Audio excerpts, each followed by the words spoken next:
pas la seule chose.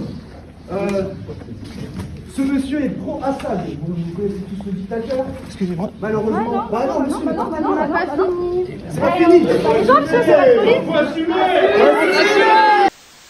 Oui, bon, j'étais à moitié surpris parce que en fait, ça fait 2 ans qu'on a des mouvements pro-palestiniens qui se disent antisionistes, mais bon, la différence entre l'antisionisme et l'antisémitisme chez eux, c'est une feuille de papier à cigarette. Donc ça fait 2 ans qu'ils prospèrent dans l'université dès l'après 7 octobre, qui est une certaine complicité de certains enseignants à leur égard, qui les encouragent dans leur délire. Et là, bon, ils ont décidé de venir interrompre mon cours, un cours d'ailleurs qui n'avait absolument rien à voir avec la Palestine, hein, c'était le voisinage de l'Union européenne, je dois le préciser. Bon, c'est de l'intimidation classique, mais ça va quand même plus loin aujourd'hui que les simples revendications de l'extrême gauche par rapport aux retraites, par rapport au manque de moyens à l'université ou des choses comme ça.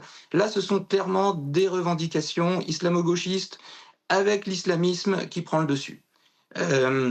C'est parce que je me suis opposé donc à la rupture du jeûne à l'université, c'est qu'exige ce groupe d'étudiants, avec en plus évidemment salle de prière et compagnie pour que les musulmans sur le campus puissent vivre leur foi.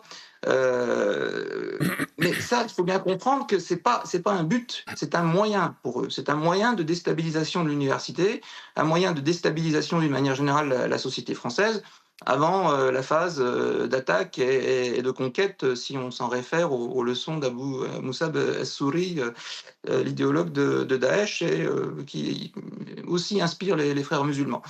Je dois ajouter qu'il y a 3 semaines, j'ai fait l'objet d'un signalement pour islamophobie, parce que lors de la réunion annuelle des référents défense des universités de Rhône-Alpes, j'ai traité de l'attentat suicide en islam.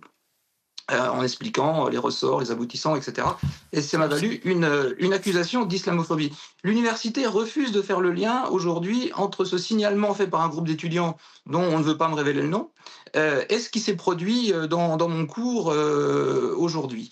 Pourtant, il me semble que je dois être dans le collimateur d'un groupe islamo-gauchiste et peut-être plus islamiste que gauchiste depuis quelques semaines, quelques temps. Et c'est ça qui a valu cette action.